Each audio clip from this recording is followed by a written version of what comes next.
Salam alaikum, bonjour tout le monde. Donc dans cette vidéo, on va continuer notre paragraphe, les raisonnements de logique. Alors notre premier chapitre, on a déjà vu dans la vidéo précédente ce type de raisonnement, le raisonnement par déduction. On a donné le principe et quelques exemples, et dans cette vidéo, on va donner une petite application ou bien un exercice correspond à ce type de raisonnement. Donc voilà notre exercice, c'est l'exercice numéro 3. Donc la première question, vous devez montrer en utilisant le raisonnement par déduction que quel que soit x appartiennent à l'intervalle moins 6 plus infini, privé de 0, si x égale à moins 2, alors ou bien implique racine de x plus 6 sur x plus 1 égale à 0. La deuxième implication, quel que soit x, y de nombre réel, x carré plus 4x égale à y carré plus 4y, implique que x égale à y, ou bien x plus y égale à moins 4.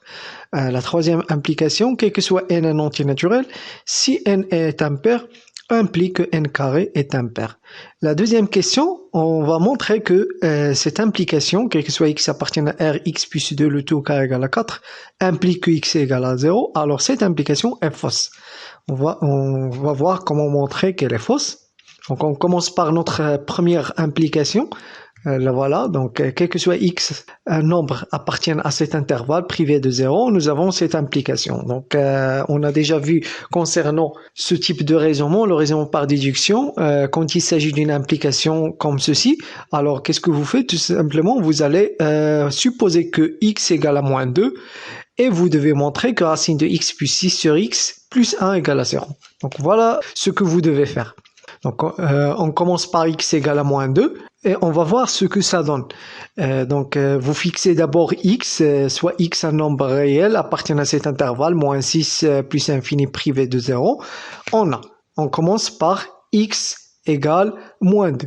Et donc voilà la proposition avec laquelle vous allez commencer, c'est x égale à moins 2 et vous devez arriver à cette expression égale à 0. Donc voyons notre expression, c'est racine de x plus 6.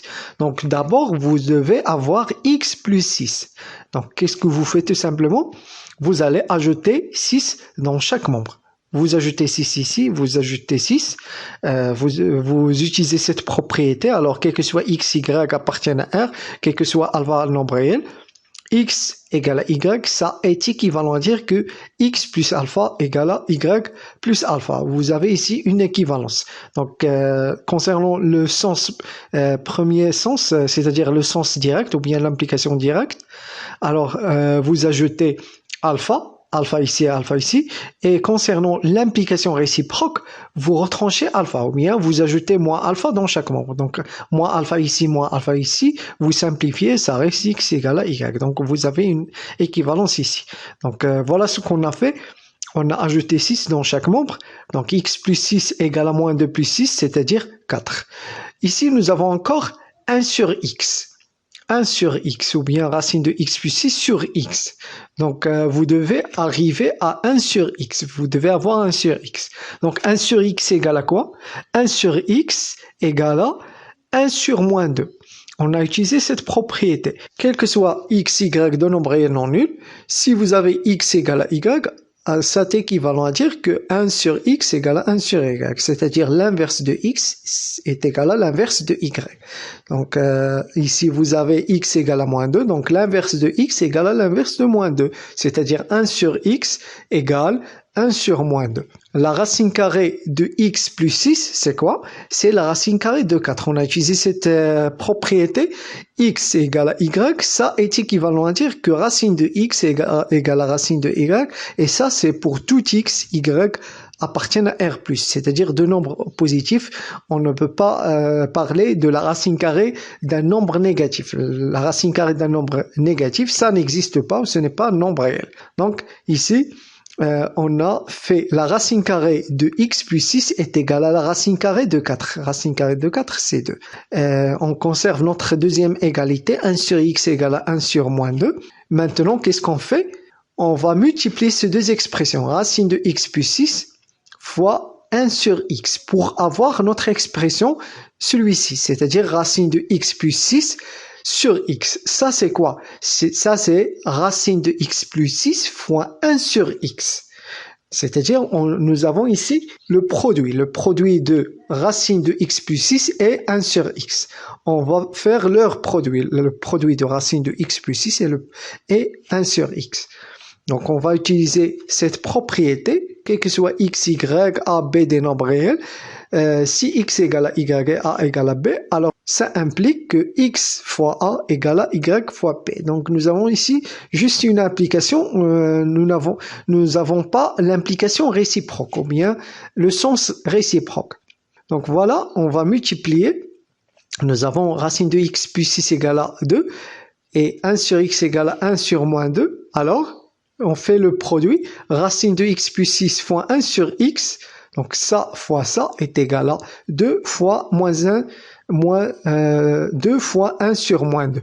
C'est-à-dire 2 sur moins 2, c'est-à-dire moins 1. Donc racine de x plus 6 sur x égale moins 1. La dernière étape, qu'est-ce qu'on fait? On va ajouter 1 dans chaque membre. On ajoute 1 ici, on ajoute 1 ici. Donc vous ajoutez 1 dans chaque membre. Donc vous aurez quoi? Vous aurez racine de x plus 6 sur x plus 1 égale à 1 moins 1, c'est-à-dire 0. Donc voilà, notre implication est vraie. On passe à la deuxième implication. Quel que soit x, y d'un nombre réel, x carré plus 4x égale à y carré plus 4y implique que x égale à y ou bien x plus y égale à moins 4. Comme d'habitude, on fixe deux nombres réels, deux représentants qui représentent tous les nombres réels, x, y, deux nombres réels, on a. Alors on commence par la première proposition. On commence par x carré plus 4x égale à y carré plus 4y. On va supposer qu'elle est vraie. Vous devez montrer que la deuxième proposition est vraie. Donc voilà, x carré plus 4x égale à y carré plus 4y implique quoi? Donc, qu'est-ce que vous faites? Vous allez retrancher y carré et 4y dans chaque membre. Ou bien, vous ajoutez l'opposé de y carré, c'est moins y carré. Et l'opposé de 4y, c'est moins 4y dans chaque membre. Donc, ici, moins y carré, ici, moins y carré. La même chose pour 4y, vous ajoutez moins 4y ici et moins 4y. Et vous aurez x carré plus 4x moins y carré moins 4y égale à 0. Donc, on a ajouté l'opposé, c'est pour avoir tout simplement, pour avoir 0 dans notre côté. Vous devez, donc ça c'est l'idée, vous devez avoir 0 dans un certain côté. Donc ici, on va utiliser notre identité remarquable a carré moins b carré, c'est a moins b, facteur de a plus b. Donc voilà, vous avez ici x carré moins y carré. X carré moins y carré, c'est x moins y, facteur de x plus y, plus 4, x moins y. Ici, concernant ces deux termes, 4x moins 4y, on a factorisé par 4. Et on a obtenu 4 facteurs de x moins y. On va factoriser une autre fois avec le terme x moins y.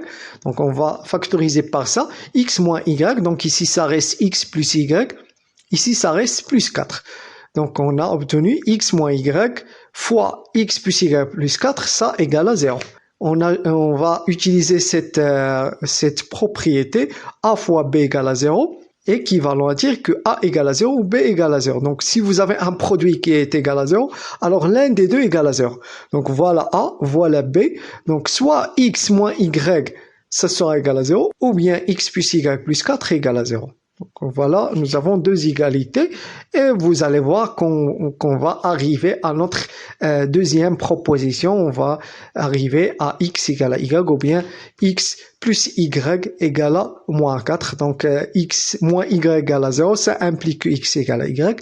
X plus y égale à 4, ça implique que x plus y égale à moins 4. On a fait, qu'est-ce qu'on a fait? Alors, on a ajouté moins 4 dans chaque membre. Moins 4 ici, moins 4 ici. Donc, on a obtenu x plus y égale à moins 4.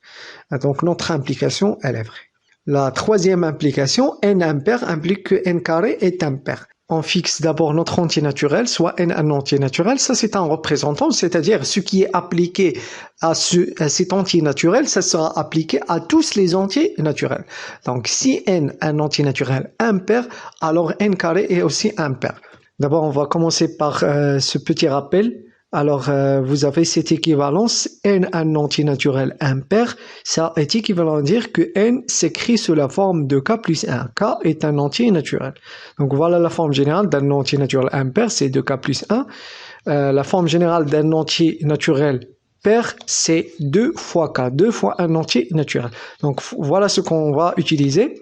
Donc n impair implique, nous avons plus qu'implication, nous avons une équivalence. Donc n impair implique qu'il existe k un entier naturel tel que n est égal à 2k plus 1. Notre objectif, c'est d'avoir n carré est impair, c'est-à-dire avoir n au carré est égal à 2 fois un entier naturel plus 1. Alors, est-ce que nous avons ça? On va voir. On passe au carré de ça. N carré est égal à 2k plus 1, le tout au carré. Donc, on va utiliser une identité remarquable. Voilà, l'identité remarquable qu'on va utiliser, c'est a plus b le tout au carré, c'est a carré plus 2ab plus b au carré. Donc, 2k plus 1, le tout au carré, c'est quoi? C'est 2k le tout au carré, c'est-à-dire 4k au carré, plus 2 fois 2k fois 1, c'est-à-dire 4k, 2 fois 2k fois 1, c'est 4k, plus 1 au carré, c'est 1. Donc voilà, n carré, c'est 4k au carré plus 4k plus 1. Donc, quelle est la deuxième étape maintenant? C'est la deuxième étape, vous devez avoir 2 fois un entier naturel. Donc, vous devez faire forcément factoriser par 2. Donc, on va factoriser ici par 2. Ça donne quoi? C'est 2 facteurs de 2k au carré plus 2k. Donc, ici, ça reste 2k au carré. Ici, ça reste 2k. Donc, 2 multiplié par cette expression, par ce terme. Plus 1. Vous posez ici, vous posez ce terme égal à grand K. Donc, vous aurez 2 fois grand K plus 1. Donc, vous aurez n carré est égal 2 fois grand K plus 1. C'est-à-dire 2 fois un entier naturel plus 1. C'est-à-dire que n carré est un nombre impair. Donc, ça c'est la forme générale d'un nombre impair. C'est-à-dire que n carré est un nombre impair. Donc, notre implication est vraie. Dans la deuxième implication, on va montrer que cette implication est fausse. Dans la deuxième question, voilà, nous avons une implication, on va montrer qu'elle est fausse. Donc, comment montrer qu'elle est fausse? Vous devez utiliser sa négation, c'est-à-dire vous devez avoir sa négation, vous devez déterminer sa négation et montrer que sa négation est vraie. Donc, voilà sa négation. Donc, elle est fausse en effet. Voilà sa négation. La négation de quel que soit x appartienne à R, x plus 2 au carré égale à 4 implique que x égale à 0. C'est quoi? Donc, vous allez utiliser cette propriété. Rappel, nous avons cette propriété. La négation de la proposition, cette proposition, quel que soit x appartienne à E, un certain ensemble, P de x, une forme propositionnelle, P de x implique Q de x, voilà, c'est la proposition suivante. Il existe. Donc, quel que soit, ça devient il existe. P de x implique Q de x. Quelle est sa négation? Donc, sa négation, c'est P de x et Q de x bar. Vous conservez P de x, vous la conservez. L'implication devient et Q de x, vous faites la négation de Q de x, c'est Q de x bar. Donc, voilà la négation de ceci, c'est la proposition suivante, il existe x appartient à E, tel que P de x et Q de x bar. Donc, quelle est la négation de cette implication? Quel que soit x, ça devient il existe. Vous conservez la première proposition, x plus 2, le tout au carré égale à 4. L'implication, ça devient 1. Et x égale à 0, ça devient quoi? Ça devient, donc la négation de x égale à 0, c'est x différent de 0. Donc voilà la négation de cette implication, c'est la proposition suivante. Donc quel que soit, il existe x plus 2, le tout carré égale à 4, on conserve cette proposition, la première proposition, on va pas la changer, on va pas utiliser sa négation. L'implication devient et x égale à 0, on va faire la négation de ça. X égale à 0, c'est x différent de 0. Donc, il faut montrer que cette proposition, qui est la négation de la première, il faut montrer qu'elle est vraie. Donc, pourquoi elle est vraie? En effet, donc vous devez avoir ou bien vous devez chercher un nombre réel x qui vérifie cette équation mais qui est différent de 0. Alors 0, c'est vrai que 0 vérifie cette équation, mais on ne veut pas avoir 0 ici, on veut chercher un autre nombre réel qui vérifie cette équation et qui soit différent de 0. Quel est ce nombre réel? Voilà, c'est moins 4. Moins 4, elle est différente de 0. Est-ce qu'il vérifie cette équation? On va voir. Alors, on a moins 4 plus 2 Le tout carré égale à quoi? C'est moins 2 le tout au carré qui est égal à 4. Donc, il vérifie bien cette équation et elle est différente de 0. Donc, il vérifie ces deux conditions. La première condition, c'est notre équation et la deuxième condition, c'est qu'il soit différent de 0. Donc, la négation, c'est-à-dire il existe x appartient à R tel que x plus 2, le tout carré égale à 4 et x différent de 0, c'est une proposition vraie. Par suite, sa négation est fausse. Voilà sa négation, c'est que soit x appartient à R tel que x plus 2, le tout carré égale à 4 implique que x égale à 0. Donc voilà ce qui concerne cette vidéo. N'hésitez pas de poser vos questions dans les commentaires et à la prochaine vidéo. Merci.